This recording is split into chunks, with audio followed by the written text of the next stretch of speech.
Muy buenas tardes para todos. Les damos la bienvenida a este espacio Plugit, un espacio para compartir y multiplicar experiencias exitosas. Hoy estaremos con la charla de una arquitectura tradicional a una arquitectura reactiva. ¿Qué beneficios puede traer esto para tu negocio?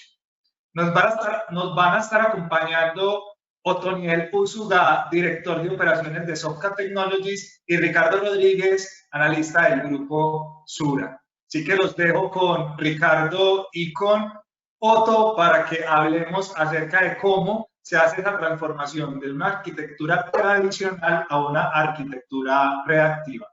Bienvenidos a Plugit. Bueno, muy buenas tardes a todos. Mil gracias a Ricardo por acompañarnos. Les quiero presentar a Ricardo. Ricardo es ingeniero de sistemas con más de 15 años de experiencia en la industria del desarrollo de software a la medida. Ha trabajado en diferentes industrias como apuestas, telecomunicaciones, salud y seguros. Hace aproximadamente 4 años y medio se viene desempeñando como diseñador técnico dentro de Sura, que es prácticamente un arquitecto. Y hace 3.5 años, 1 año y medio, está trabajando en el proyecto de salud en casa. Entonces, pues, Ricardo, bienvenido. Muchísimas gracias por acompañarnos. Muchas gracias, Otto. Pues lo primero que te quería preguntar, Ricardo, en este proceso de esa transformación es si nos contás un poquitico de salud en casa, un poquitico del contexto de lo que es la aplicación. Pues, a ver, Salud en Casa es una de las IPS que operan pues en EPS Sura, pero es un servicio muy particular, ya que es un servicio de atención domiciliaria y pues maneja unos volúmenes bastante importantes y pues esto le ha dado forma a todas las decisiones que hemos venido tomando en cuanto a la implementación de nuevas tecnologías o la modernización de aplicaciones existentes. Para resumirlo, podemos decir tranquilamente que es el hospital más grande de Colombia. Excelente, y en este momento sí que es bien relevante tener un hospital bien grande. Sí, exacto. Ricardo, ¿cuál fue la motivación? Porque pues ya Salud en Casa tenía una aplicación cuando se comenzó a hacer la transformación a una arquitectura reactiva. ¿Qué fue lo que motivó a Sura a decir, venga, hagamos una nueva aplicación? Pues a ver, yo creo que la motivación es similar para muchas organizaciones que tienen, digamos, unas necesidades tan puntuales, o sea, cuando tienen muchos clientes, por así decirlo, en este caso serían muchos pacientes que atender o un proceso complejo o un crecimiento que se va dando de forma continua.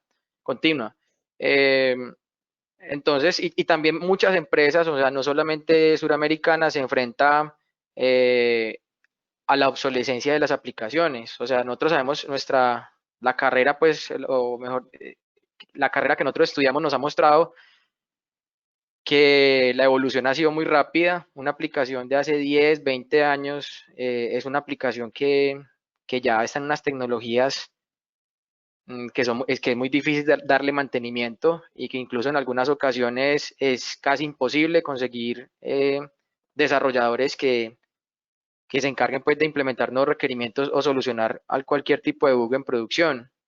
Entonces, pues, por un lado, pues nos enfrentábamos a un escenario similar en el cual tenemos una aplicación que tiene más de 15 años de implementada y nos enfrentábamos a tecnologías que ya no, que incluso los fabricantes ya no dan soporte. Eso, pues eso por un lado, por el lado de la mantenibilidad.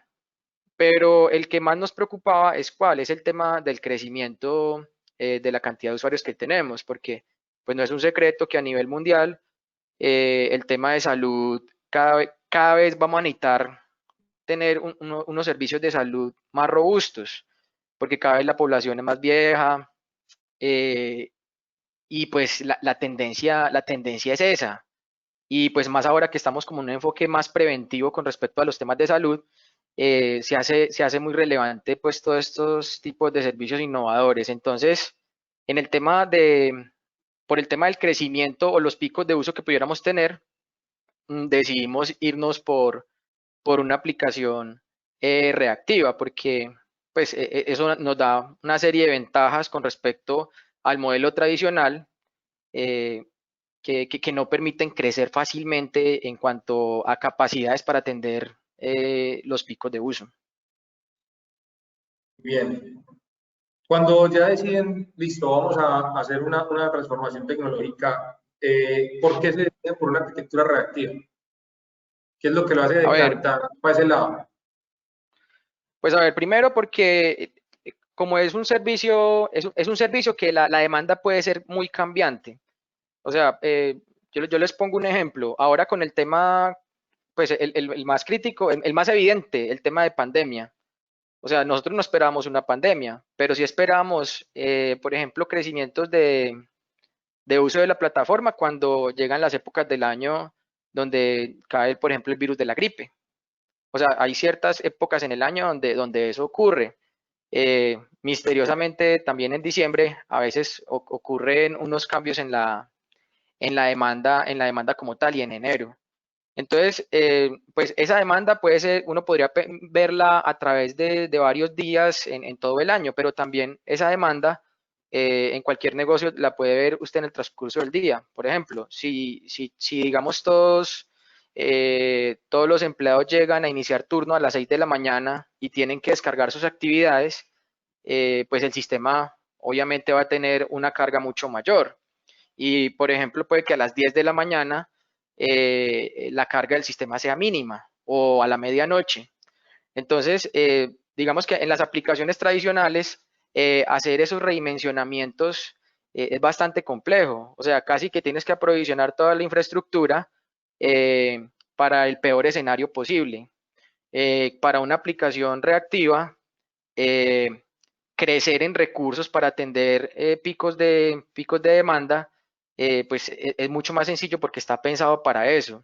Entonces nosotros que nos imaginábamos, porque pues en todo negocio necesitamos una optimización de costos, lo que nosotros nos imaginábamos era poder llegar a ese tipo de optimizaciones donde el sistema automáticamente asignara recursos adicionales, por ejemplo, al inicio de los turnos en la mañana, y que en los horarios en los cuales el uso de la plataforma fuera bajo, pudiéramos desaprovisionar recursos para poder pues también ser más eficientes en el tema de costos. Pero esto pues va mucho más allá, porque pues si todos conocen pues la mayoría conocemos el manifiesto reactivo. Entonces, nosotros también ¿qué queríamos? Una aplicación que fuera resistente, que fuera más resistente a los fallos, que pues podríamos decir que sea resiliente. Entonces, para lograr esto, nosotros teníamos que encontrar la arquitectura correcta y en este caso es la arquitectura reactiva. ¿Por qué? Porque a través de la implementación de procesos pequeños nos permite aislar el fallo. En una aplicación tradicional, ¿qué ocurre? Que es un solo desplegable, es por así decirlo, un solo artefacto donde están incluidas todas las funciones, las funcionalidades para el negocio específicamente, pero ¿qué ocurre? Cualquiera de esas partes falla y la mayoría de las veces afecta toda la funcionalidad de la aplicación como tal. En una aplicación reactiva, nosotros nos enfocamos mucho, primero que todo fue que el equipo de desarrollo que nos iba a ayudar con la implementación conociera muy bien el negocio.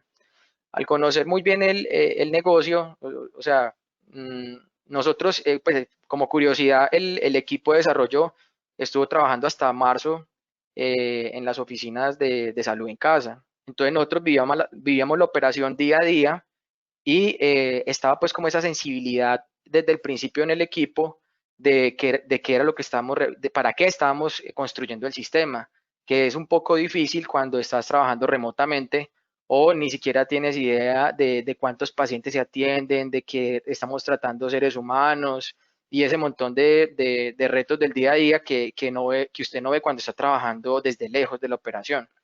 Entonces, eso para un sistema reactivo es la base. ¿Por qué? Porque es que pues el pilar es el Domain Driven Design.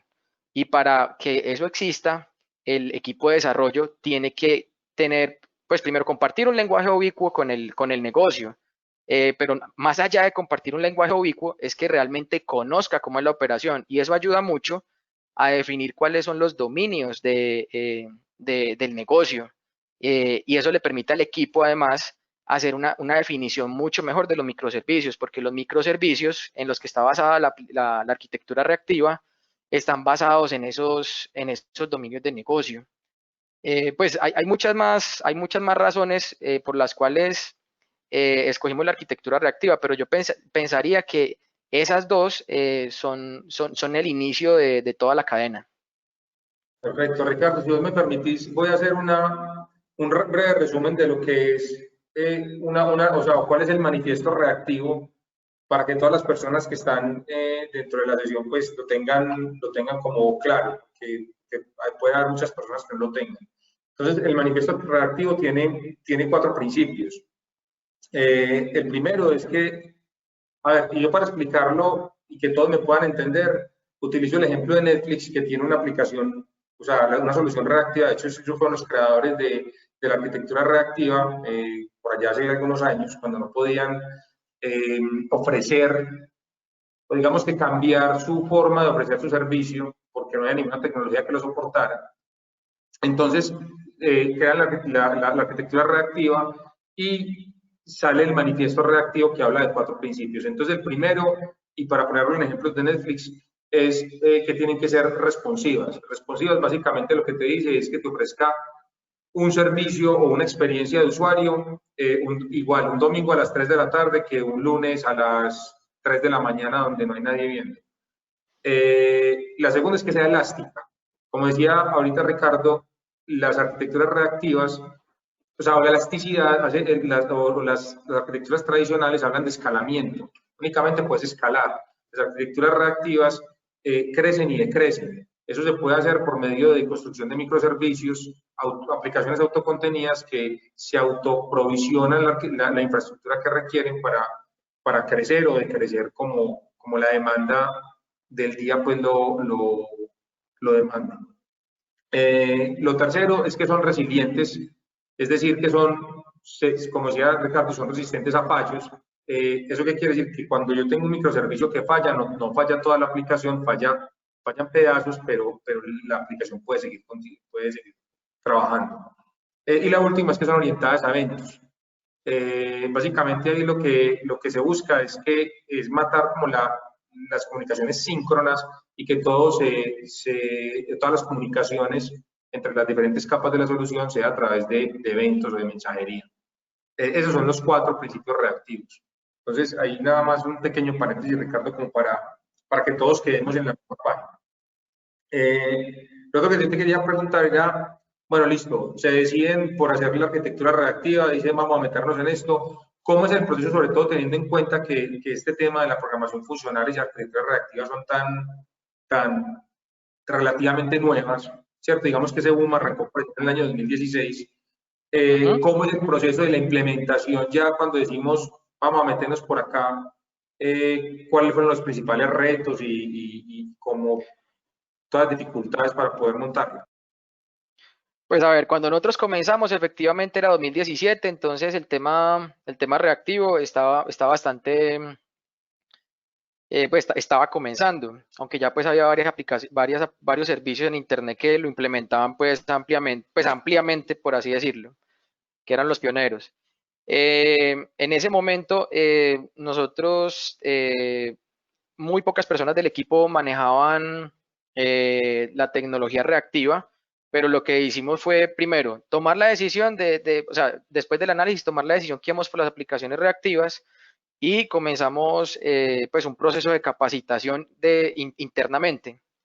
Esto lo himos pues incluso con el apoyo de Sofca, porque el arquitecto con el que comenzamos el proyecto, Daniel Bustamante, en su momento fue la persona con la que técnicamente logramos justificar el por qué irnos por una aplicación reactiva.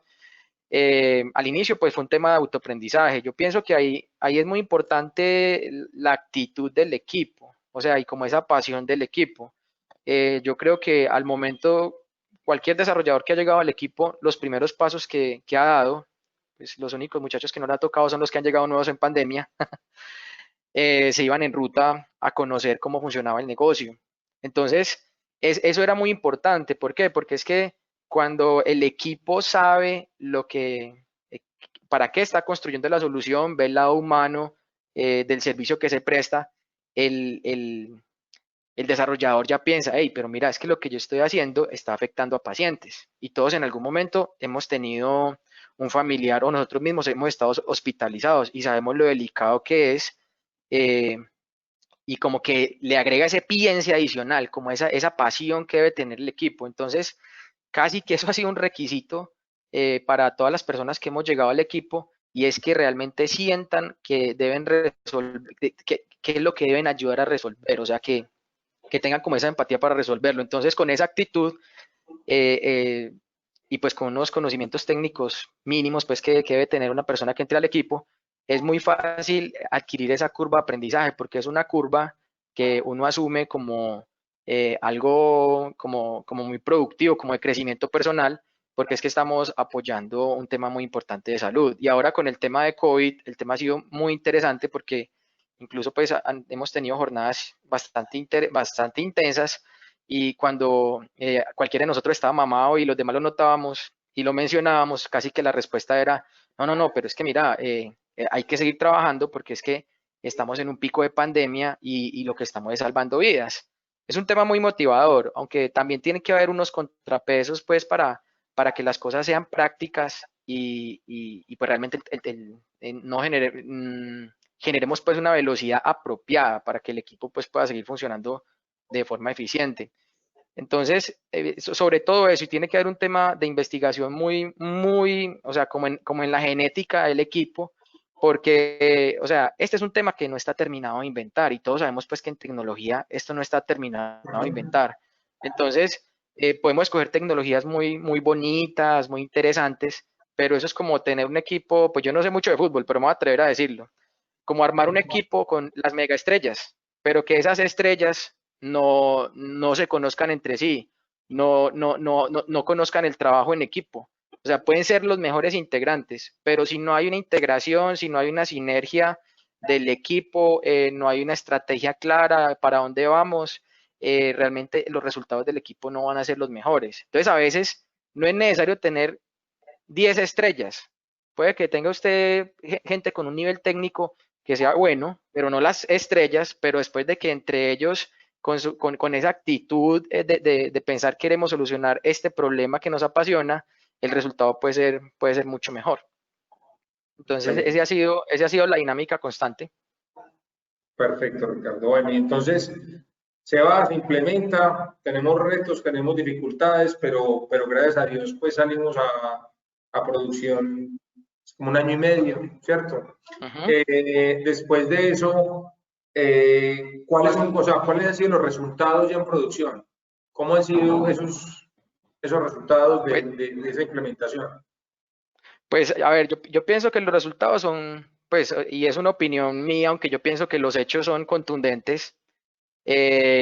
Para mí, la plataforma ha demostrado, pues, que cumple lo que prometía, porque nosotros cuando establecimos cómo, a qué iba a responder la arquitectura, la verdad, yo pensaba en un desastre natural. Porque, a ver, los data centers donde están las aplicaciones en nube, pues generalmente están en Estados Unidos, en Europa, o sea, hay unos pocos en Latinoamérica. Entonces, planteamos unos escenarios donde el clúster estuviera en la costa este y en la costa oeste de Estados Unidos. Y incluso el arquitecto Daniel Bustamante de Sofca y los muchachos me decían, hey Richie, pero ¿qué es lo que estás pensando? Estás pensando que va a desaparecer la costa este de Estados Unidos. Y pues yo les decía, pues no estoy diciendo eso, pero no es tan loco pensarlo, porque tenemos, por ejemplo, tenemos huracanes, tenemos tornados en Estados Unidos, tenemos una situación geopolítica a veces delicada y pueden pasar muchas cosas. Tenemos tormentas solares que pueden dejar fuera de servicio un data center completo. Entonces fuimos muy exigentes y a veces parecía que estábamos sobredimensionando la arquitectura, pero cuando apareció el tema del COVID, los muchachos me decían, hey, mira lo que decía Richie, o sea, es que sí nos estamos preparando para un desastre natural. Entonces, este tema del COVID, lo que para la plataforma y para el equipo ha sido muy motivante. ¿Por qué? Porque hemos visto un incremento de uso de la plataforma, pues una cosa exponencial. Pues para los que conozcan el servicio de Atlas, que es donde tenemos la base de datos, que es Mongo, empezamos en una instancia de M10, que era la más pequeña. Actualmente estamos en una instancia M50 y la cantidad de pacientes se ha multiplicado hasta por 4 o 5, no tendría el dato exacto, pero el tema es que la plataforma ha podido atender toda la demanda y cada vez vemos que hay un crecimiento mayor y la plataforma puede crecer. O sea, no quiere decir que crezca mágicamente y sin dolor, porque eso sería mentira. Pero si tuviéramos una aplicación construida de la forma tradicional, este crecimiento sería mucho más doloroso y más con todos los cambios que nosotros realizamos diariamente en la plataforma. O sea, el tema de los cambios es otra cosa que es más fácil de hacer con una arquitectura reactiva, porque al estar distribuido en microservicios, es más fácil que los expertos del equipo de cada microservicio hagan cambios sin afectar los otros microservicios a los que se conecta, que esa es pues una de las ventajas que tenemos. Yo creo que eso hace que seamos muy productivos. Entonces, cuando vos entras y miras y dices, ve, son 4 los principios reactivos, los que comentamos ahorita. Hoy en día, en términos de productividad, flexibilidad y en términos de esos principios reactivos, ¿consideras que se está cumpliendo con eso? Porque... Sí, claro, o sea, incluso yo puedo mostrar una gráfica, dame un momento, yo la busco por aquí, para que se hagan una idea del tema de la elasticidad. Esta elasticidad pues la estoy cambiar, dame un momento. Si nos puedes compartir la pantalla para verlo. Sí, ya está, ya me apareció el botón. En un momento. Por ejemplo, este es el consumo de recursos desde enero hasta la fecha. Si ustedes ven la gráfica, el consumo de recursos, nosotros estuvimos a principio de año en Colombia, nos estuvimos preparando para los temas de pandemia. Todos los primeros meses después de marzo, pues digamos que el tema de contagios era bajo. Entonces el uso de la plataforma, pues lo era así. Pero a partir de junio, julio y agosto tuvimos unos picos de uso importante y en septiembre, digamos que empezó a bajar el uso de la plataforma. O sea, aquí estamos viendo cómo la elasticidad ha funcionado. Ahora vamos para el segundo pico. Eso es GCP. Sí, esto es Google Cloud, sí. Esto es una grafiquita que me robé de GCP, pues que no muestra ninguna información así como comprometedora, pero sí muestra el uso de recursos en esta gráfica. Entonces, ¿esto qué le permite a la compañía? Le permite unos ahorros y permite que tener una respuesta adecuada a los picos de uso que tengamos. Entonces, pues yo creo que la gráfica es muy diciente. Claro que sí. Claro que sí. Súper bien. Y eso obviamente cuando pues en los momentos, en los picos altos, lo que permitía también era ofrecerle servicios, o sea, que la experiencia del usuario también fuera buena, pues precisamente porque tenemos los recursos disponibles para autoescalar. Exactamente. Y pues, o sea, el proceso no ha sido perfecto, pero hay un tema muy importante y es que por la velocidad que exige un tema de estos de pandemia, los requerimientos tienen que implementarse muy rápido. Entonces, si en un escenario normal los requerimientos a veces no incluyen ciertos escenarios, en este caso, pues se ha notado un poco más. Sin embargo, hemos tenido el margen de maniobra para poder ir corrigiendo los errores. O sea, yo entiendo pues que cuando decimos que sea responsivo es que responda igual la aplicación en cualquier horario, pero para mí responsivo también es que responda lo mejor posible con las situaciones que tengamos, porque cuando un sistema está aprovisionando nuevos recursos para poder atender la demanda, eso no es inmediato, eso tarda. La plataforma empieza a aprovisionar recursos y eso puede tardar, entonces pueden haber momentos de lentitudes, pero las caídas que ocurren en aplicaciones tradicionales que tumban la plataforma al 100%, eso ocurrió muy pocas veces en escenarios muy escasos, en los cuales no hemos tenido servicio como tal. Sí hemos tenido momentos en los cuales la velocidad de respuesta no es la esperada, pero la disponibilidad es muchísimo mayor. Y como les decía, esto es un tema de construcción y es un tema también que la compañía a la que, digamos, en la que está corriendo esta aplicación, que las compañías también se tienen que ir adaptando a estas nuevas exigencias. Entonces, eso es un proceso gradual, es algo que se tiene que buscar y es una construcción de equipo que se tiene que realizar todos los días. Hay un tema ahí, Ricardo, que me parece muy bacano contar, que es cómo se probó el principio de resiliencia de la aplicación en la etapa de desarrollo. A ver, nosotros en el ambiente de desarrollo y laboratorio, cuando estábamos haciendo las pruebas de concepto, cuando estábamos probando reactivo, nosotros utilizábamos, pues primero que todo, nosotros utilizamos Kubernetes. Yo sé que aquí la pregunta va a ser ¿por qué Kubernetes? ¿Cierto? ¿Y por qué GCP? Entonces resulta que nosotros en Sura, en su momento, teníamos acceso a un clúster Kubernetes. Y nosotros veíamos que nosotros queríamos hacerlo en Kubernetes porque este orquestador nos permitía cumplir los principios reactivos y, porque además estaba basado en el paper de Borg de Google, que Borg es el orquestador que utiliza Google para todos sus servicios. Entonces, el paso natural, porque en su momento no estábamos autorizados para irnos a la nube, yo decía, pues es que si estamos en Kubernetes, podemos estar en cualquier proveedor, sea on-premise, sea en Google o cualquier otro proveedor que tuviera, que tuviera la capacidad de ejecutar pues cargas en Kubernetes. Perdón, creo que Otto, te perdí, o soy yo el que estoy sin internet, me disculpan. No, ahí Ricardo, te seguimos viendo. Ah, ok. Dale.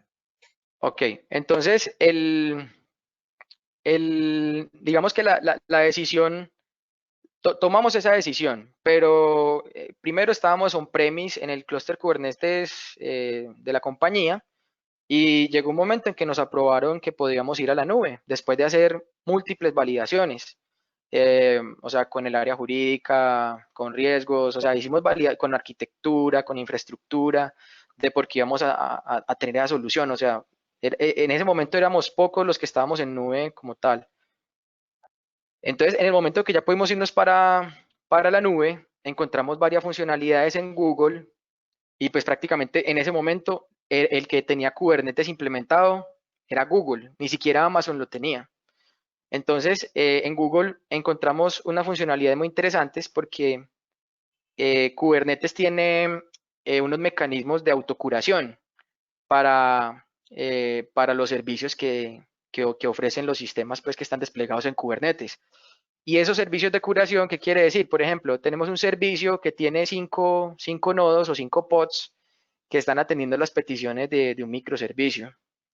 Y esos 5 nodos, que es como cualquier otro sistema tradicional, por así decirlo, que tiene 3 instancias para tener alta disponibilidad y un balanceador, ¿qué pasa cuando en un entorno tradicional un nodo falla? Pues ahí están los otros 2 y tienen que tener pues, las capacidades para poder responder las atenciones de los 3. Y alguien tiene que ir a ver qué pasó con ese servidor y arreglarlo. En el caso de Kubernetes, si lo implementamos correctamente, ¿cuál es el mecanismo típico? ¿Por qué se cae un sistema casi siempre? Pues en el caso de los que me han tocado a mí, que se queda sin memoria. que se queda sin memoria o cuando la CPU ya está consumida al 100%. Pero generalmente en mi caso los proyectos que me han tocado ha sido porque consume toda la memoria del servidor. Y a veces en las aplicaciones que nosotros construimos, tenemos esos leaks de memoria que primero son difíciles de identificar o ni siquiera nos hemos dado cuenta que existen. Entonces, Kubernetes nos dice a nosotros que él se va a encargar de vigilar que los recursos de esos nodos o esos pods, si se superan, quiere decir que ese pod o ese sistema está dañado. Y él tiene un mecanismo de autodestrucción y reconstrucción. Entonces, teniendo en cuenta ese mecanismo, ¿cómo lo quisimos probar? Google tiene unas instancias de máquinas virtuales que utilizamos en Kubernetes, que son instancias no reservadas. Y esas instancias Google las puede reclamar en cualquier momento. Todas las pruebas de carga que hicimos inicialmente para seleccionar la tecnología, lo hicimos sobre instancias no reservadas.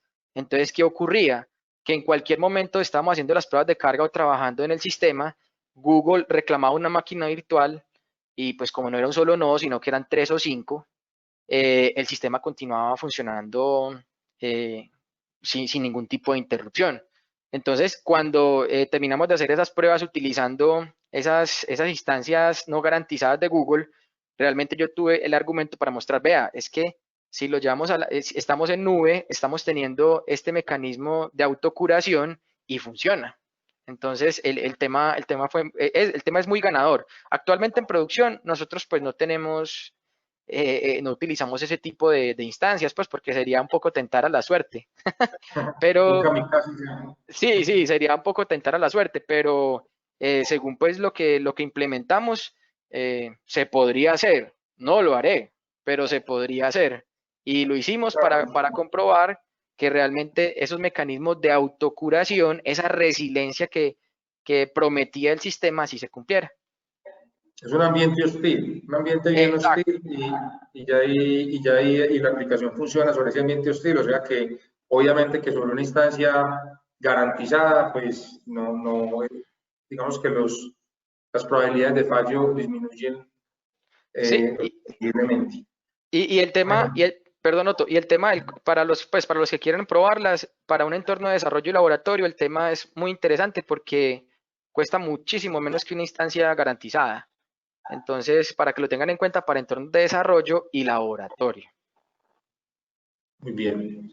Ricardo, bueno, esas son las preguntas que yo tenía. No sé si de pronto nos querés contar algo más o ya le damos espacio a las personas que están en la reunión para que hagan preguntas libremente. No, pues cosas para contar hay muchas, pero escuchemos a los compañeros a ver qué inquietudes tenemos. Listo. Manuel, entonces abrimos los micrófonos para que pregunten. Listo, bueno, entonces si tienen alguna duda, alguna inquietud en este momento, pueden abrir sus micrófonos, ya los vamos a habilitar. Y adicionalmente, si tienen dudas o inquietudes, está también el chat de preguntas, donde pues por ahí pueden poner sus preguntas y yo aquí se las haré a Otto y a Ricardo.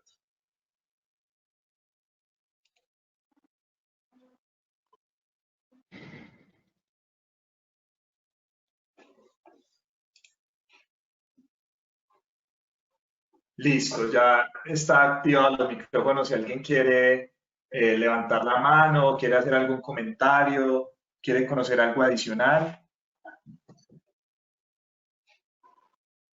Y por preguntas, aquí tenemos una pregunta. ¿Qué análisis se realiza para decidir usar una base de datos documental o una base de datos tradicional? Sí, a ver, aquí digamos que la decisión fue sencilla. ¿Por qué? Porque al momento de nosotros seleccionar la base de datos, nosotros buscábamos una base de datos que tuviera un driver reactivo para tener una arquitectura lo más reactiva posible. Y cuando hicimos el análisis, la única base de datos que tenía un driver reactivo era Mongo. Y hay otro tema, y es que el tema de la transformación la transformación de la data como tal en el sistema es muy alta. O sea, se prevé, el análisis que se hizo es que iba a ser muy alta. Entonces, nosotros pensamos, argumentamos que esto iba a ser más sencillo con una base de datos no relacional. Esa sería la respuesta. Pero eso fue un debate muy interesante con arquitectura, porque ellos nos preguntaban, por ejemplo, que por qué no utilizábamos Redis o por qué no utilizábamos un tema de una base de datos relacional. Pero los argumentos básicamente eran esos dos. Listo, Ricardo. Otra pregunta que tenemos por aquí de Carlos Rojas. ¿Cómo han manejado la escasez de talentos con los skills necesarios para mantener un sistema reactivo? Pues a ver, eso ha sido, pues yo pienso que es un reto y más porque pienso que en el proyecto hemos sido pioneros en aplicaciones reactivas en Java, porque nosotros, yo conozco que tenemos algunas aplicaciones en Scala que son reactivas, pero en el tema de Java, pues con Reactor específicamente, porque nosotros comenzamos con Reactor y continuamos con Reactor, con Spring, pues al principio fue muy autoestudio, pero ahí Sofka nos ayudó mucho con el tema de los semilleros que tienen. Entonces, pues aquí, hermano, esto es publicidad gratis. pero, pero ahí Ricardo va a ayudar. pero venga, yo le cuento lo que pasó. O sea, nosotros que encontramos con Sofka, que Sofka en algunas ocasiones nos decía Ricardo, hey, podemos tener dos personas que están en training en el training de Sofka. Ellos tienen unas bases de aplicaciones reactivas, pero queremos pues que sea un tema más práctico. Entonces, en muchas ocasiones tuvimos en el equipo una o hasta dos personas que estaban al principio pues como digamos aprendices del tema reactivo, pero que rápidamente por las bases que tienen el semillero, que la verdad yo lo he escuchado pues cómo funciona, pero nunca he estado pues ahí en las capacitaciones, rápidamente incluso esos muchachos empezaban a sumar en puntos para los sprints que entregamos en Salud en Casa. Y en muchas ocasiones ya hasta el negocio se acostumbraba a la velocidad extra que estaban dando y muchas de esas personas empezaron a viajar a otros equipos dentro de la compañía porque ya tenían el conocimiento. Hoy en día, pues la verdad, pues el equipo actualmente lo tenemos al 100% con Sofka. Y digamos pues que cuando se ha necesitado alguna persona que tenga esos conocimientos, pues ha estado disponible. Pero yo creo que es un tema más de que exista una estructura dentro del proveedor que tenga esas capacidades. Y ahí sí, qué pena, hermano, Otto que se la sabe.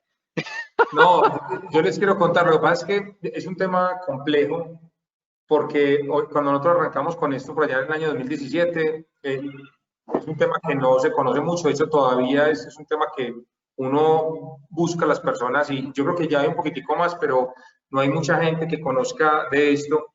Entonces lo que hacemos, y como esto es un cambio de chip, porque esto es un tema de programación funcional, o sea, es un paradigma nuevo de programación, casi que las personas que tienen mucha experiencia tienen que olvidarse un poquitico de lo que hacían antes para meterse pues en este tema. No quiere decir que digamos que la experiencia previa no te ayude, claro que sí, pero tenés que cambiar un poquitico el chip porque no es solamente un tema de arquitectura y de programación funcional, sino también un tema de cultura con respecto a buenas prácticas, con respecto a trabajar con código limpio, y todo eso es lo que te ayuda a que finalmente la arquitectura funcione bien. Entonces, sí, ahí lo que hacemos nosotros es capacitar constantemente a las personas que tenemos y ya hoy tenemos un equipo grande capacitado en esas arquitecturas y seguimos capacitando más personas porque estamos convencidos de que igual que pasó con, no sé, con el agilismo, con todo el tema de Scrum por allá en el año 2003 en Colombia, estamos convencidos de que eventualmente todo el mundo se va a montar en la arquitectura reactiva porque pues simplemente tiene muchísimas más ventajas que la tradicional. Listo, siguiendo como con esas preguntas, Ricardo, nos hace aquí Alejandra Guille, Cuéntanos un poco más sobre la curva de aprendizaje del equipo y pues también tuya personal en prácticas reactivas. Pues a ver, yo no soy el desarrollador más experto, la verdad.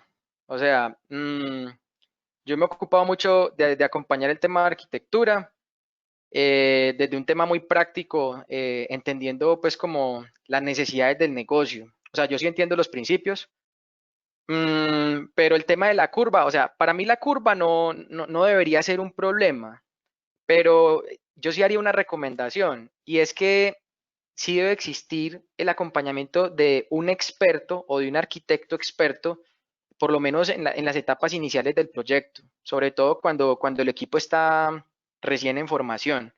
Porque, ¿qué ocurre? Por lo que te contaba Otto ahora, Otto hablaba sobre el tema de que hay que cambiar un tema de paradigma, de cómo se programaba antes y cómo es ahora con el tema reactivo. Entonces, ¿qué ocurre? Mentalmente, usted siempre trata de volverse al esquema anterior.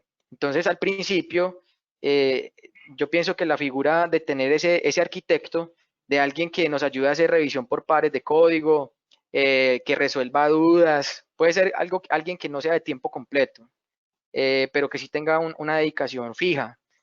Ayuda mucho para el tema de la curva de aprendizaje, o sea, ayuda muchísimo. Pero ahí, además de la preparación que pueda tener uno desde un proveedor desde donde esté trabajando, yo pienso que ahí es más el tema de autoestudio, pero programar reactivo no es difícil. O sea, es un tema más de comenzar a hacerlo. Listo, tenemos muchas preguntas por acá. Voy a ir revisándolas para ver si le damos solución a todas. La de Muchas Daniel gracias. Bustamante, que fue el arquitecto del proyecto, véalo, ahí está, debe ser una pregunta bien corchadora. Listo, nos pregunta Claudia Rativa. Muy chévere escuchar la experiencia de Sura. Una pregunta, ¿cuál es la mejor manera de decidir el momento de construir una aplicación de cero? ¿Cuáles y cuántos serán los microservicios? Pues, a ver, pues yo creo que el cuándo depende de la situación de cada negocio, porque, por ejemplo, si estás en un momento en el que tiene usted problemas de mantenimiento, no consigue ingenieros para darle continuidad a la aplicación que tiene construida, si la aplicación es una aplicación legada, pues imagine que estamos buscando programadores, pues no estoy diciendo que en mi equipo ni en Sura están, la industria está buscando programadores en COBOL. O sea, hay sistemas que históricamente se han dejado, en mi opinión, abandonados. Entonces, yo creo que es muy a criterio de cuál es el momento correcto, pero si tienes una aplicación que tiene muchos años de edad y que tiene problemas para darle mantenimiento porque las tecnologías están obsoletas y no se le puede, e incluso no se le pueden dar mantenimiento ni nuevas funcionalidades, yo pienso que es el momento correcto, pero eso depende de muchos factores. Hay que tener una mirada como muy, por así decirlo, muy holística de cuándo es el momento. Pero pues para una aplicación nueva, dependiendo del tamaño, yo escogería una aplicación reactiva. O sea, es muy difícil dar como una respuesta completa para esa pregunta, porque de verdad que es bastante complejo de responder sin conocer el contexto del sistema como tal Yo y de la agregaría, situación de negocio. yo agregaría, Ricardo, el de, a ver, si tenés en tu aplicación una necesidad, sea nueva o tenés que migrar, o sea una aplicación nueva, si tenés una necesidad de alta disponibilidad y alto desempeño, esta es Sí. muy buena, esta sería como la solución. Si, por ejemplo, vos tenés una solución que vos decís, no, mira, yo tengo que llenar unos reportes cada 3 meses o cada mes, entramos 4 personas, llenamos los reportes y se fue, tal vez no No requerís es necesario. no es una aplicación tan crítica. Entonces, yo diría que iría por ese tema, disponibilidad, o sea, yo tengo que estar arriba y tengo que estar respondiendo de una manera, con un buen desempeño. Para mí es una muy buena solución irse por arquitectura reactiva. Yo estoy de acuerdo, porque es que hay, por ejemplo, actualmente muchas aplicaciones que resuelven, pues que atienden a miles o incluso millones de clientes, pero que nadie quiere usarlas. Pues sí, pues imaginen ustedes cuando entran al portal de la DIAN, ¿cierto?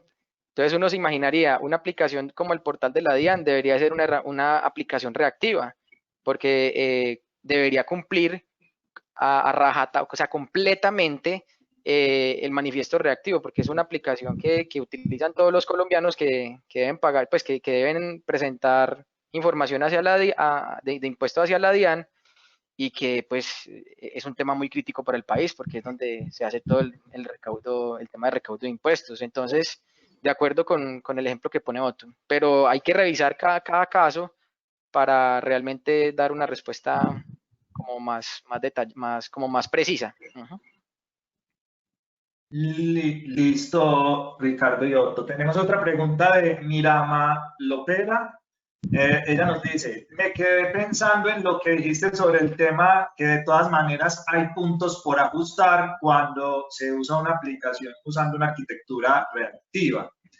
Más con las características que mencionó Otto, no sería transparente el que las aplicaciones se acomoden a las distintas circunstancias sin intervención humana constante.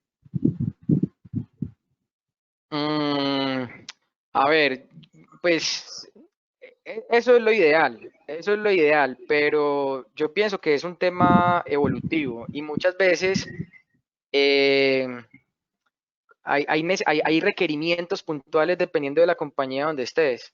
Entonces, por ejemplo, es un ejemplo, si nosotros tenemos un sistema de autenticación interno dentro de una compañía y la compañía dice, hey, no, es que deben utilizar este sistema de autenticación, pero resulta que ese sistema de autenticación es on-premise.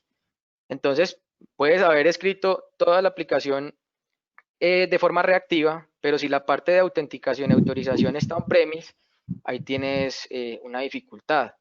Entonces, en un escenario ideal donde definas todas las tecnologías y todos los sistemas de donde vas a sacar información o con los cuales vas a interactuar, pues yo podría decir sí, el tema de la intervención humana debería ser mínimo, pero yo creo que casi que en cualquier sistema que nosotros vayamos a construir reactivo en una compañía, digamos, un poco, pues incluso más pequeño que Sura, Protección, pues una empresa grande o un poquito más pequeña, se va a tener que conectar con otros sistemas. Entonces, eso puede afectar también qué tan reactiva sea la aplicación. Entonces, no por eso vamos a abandonar tratar de conseguir de que sea reactiva al 100%, porque este tipo de cosas impulsan a que esos otros sistemas también se vuelvan reactivos, pero es un tema de construcción y evolutivo, y que así no sean 100% reactivos, perfectamente reactivos, sí generan una disponibilidad mucho mayor que las aplicaciones tradicionales. Listo, Ricardo. Nos pregunta Daniel Bustamante, ¿qué métricas comparativas tienes en cuanto a la ganancia en disponibilidad del sistema con respecto al anterior? Hermano, no tengo.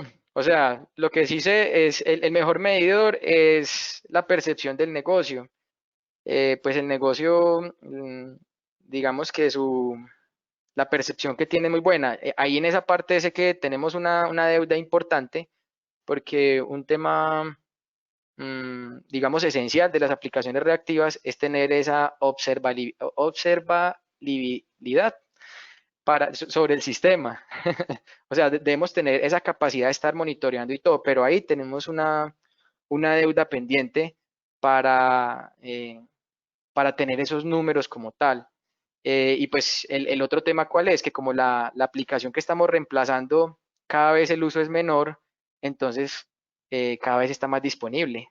Entonces puede que en algún momento los números sean parecidos, pero por esa situación. Pero ahí tenemos, la verdad, un tema pendiente de implementar, que es esa capacidad, como esos números formales de qué tanto es la disponibilidad de la plataforma. A ver si Dani se anima y nos ayuda a sacar esos. Sí, Un reconocimiento especial a Dani que debería estar haciendo parte de los panelistas de esta, porque pues este es un hijo de él. Así Dani, que hermano, un saludo. Listo, sí. saludos a Dani. También otra pregunta tenemos por acá de Pedro Javier Silva. Nos pregunta, ¿cuáles son los conocimientos técnicos básicos para iniciar en una programación reactiva? Ujú. A ver, pues yo pensaría que primero conocer el manifiesto reactivo y segundo, mm, pues yo creería que que lo primero que hay que comprender es la especificación de Reactive Streams y luego de eso escoger una de las implementaciones de Reactive Streams y comenzarla a estudiar. O sea, pues ese sería el orden que yo seguiría para hacerlo. Y pues la verdad existe amplia documentación para lograrlo de esa forma que lo estoy comentando. Ahí está Dani en la reunión, porque Dani también no nos ayuda con la respuesta. No, y que Dani sí sabe. Que nos escriba ahí en las preguntas qué temas y ahorita los mencionamos. Nos pregunta Alejandra Guillén, ¿cuánto tiempo les tardó hacer el refactor de la aplicación completa y cuál era el volumen transaccional de la aplicación? ¿O cuál es? Bueno, hay unas cosas que yo creo que no puedo contar, pero nosotros tardamos más o menos año y medio en salir a producción con el primer entregable. Pero, a ver, nosotros hicimos un análisis de la aplicación existente y pues no fue un refactor, fue hecha desde cero. Y ese análisis que hicimos, nosotros nos dimos cuenta de que efectivamente el 80% de la funcionalidad no se utilizaba.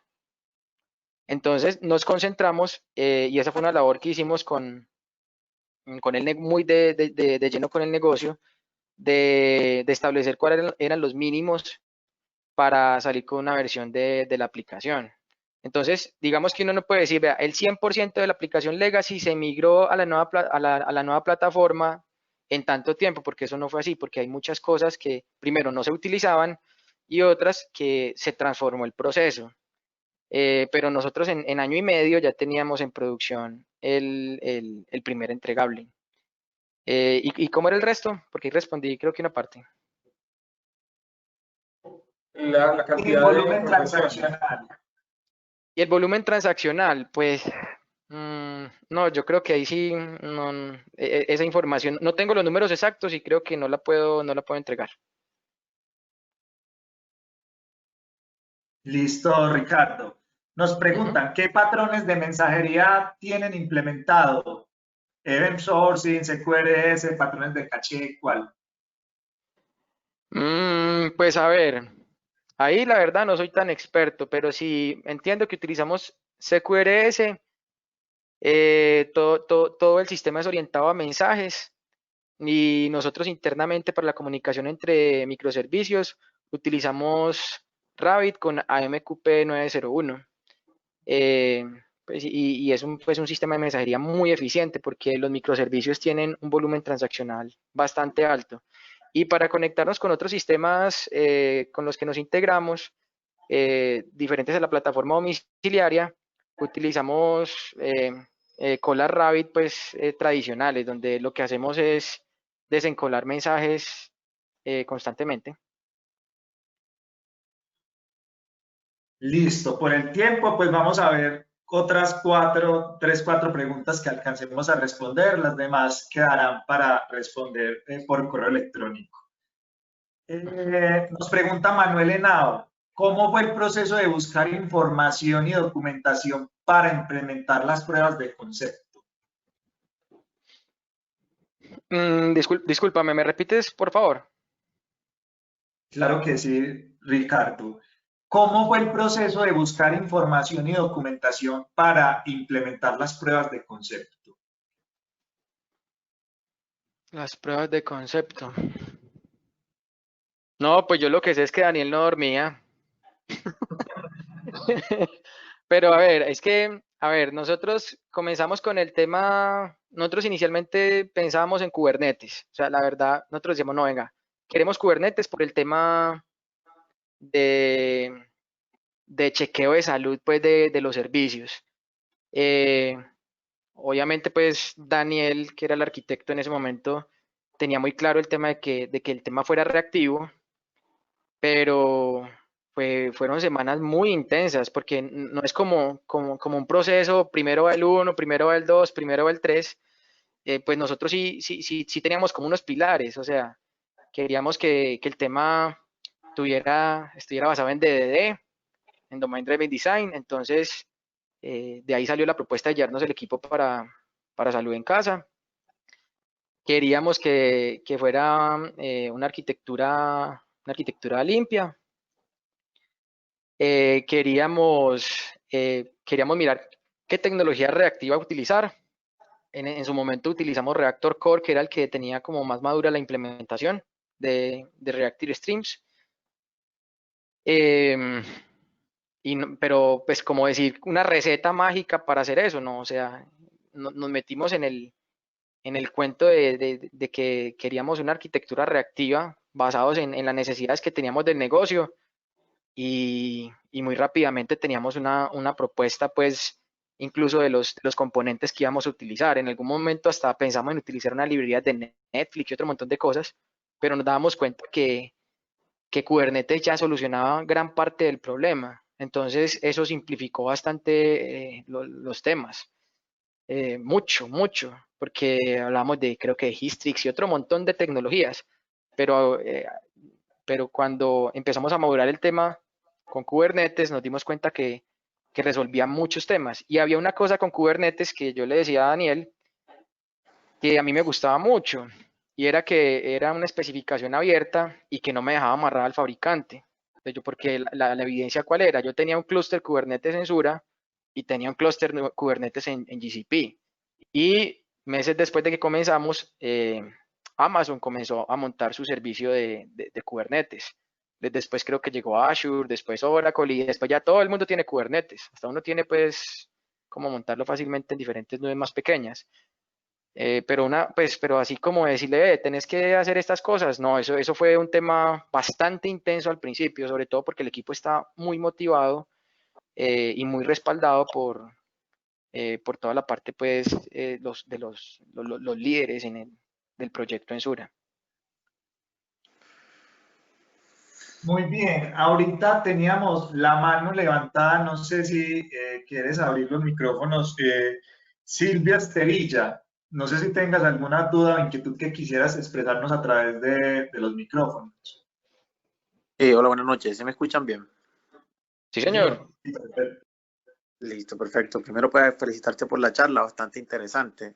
Y Muchas gracias. pues la duda que yo tengo es de pronto qué beneficios o qué ventajas tuvieron pues como para elegir utilizar Reactor y no usar RX Java, por ejemplo.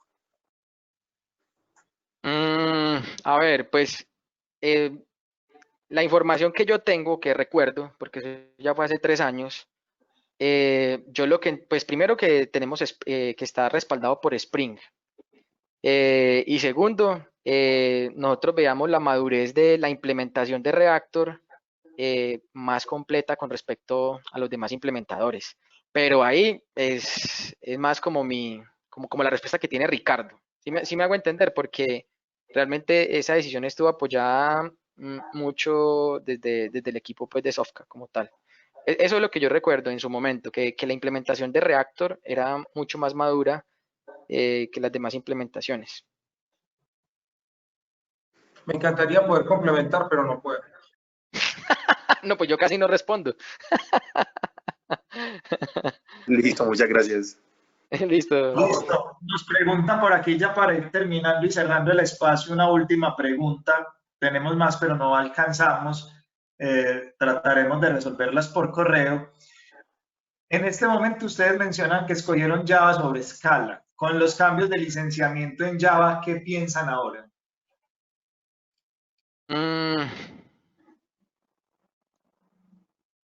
Pues a ver,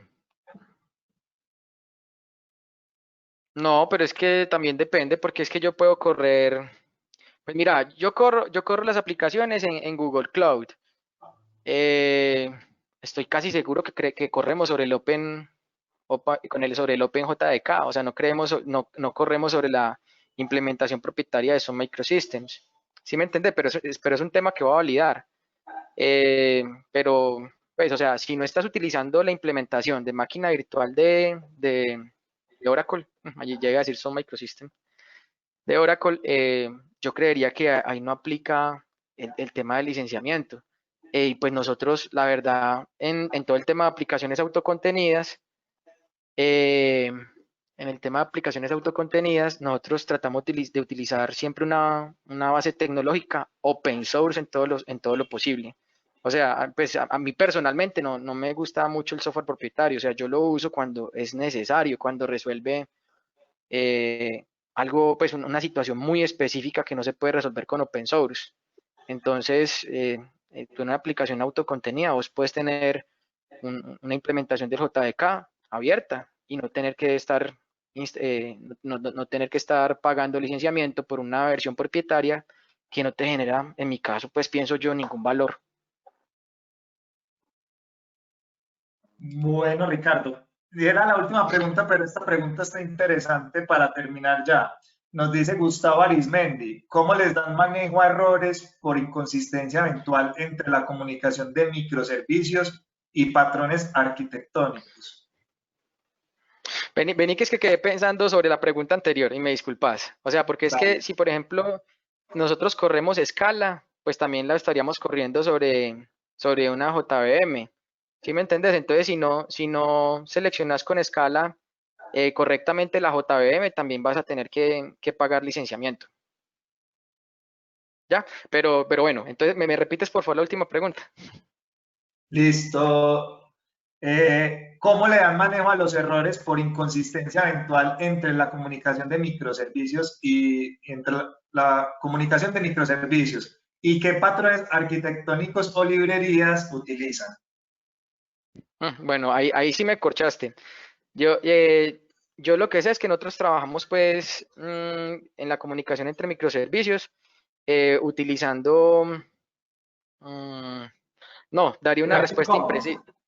¿Perdón? No es Reactive Commons.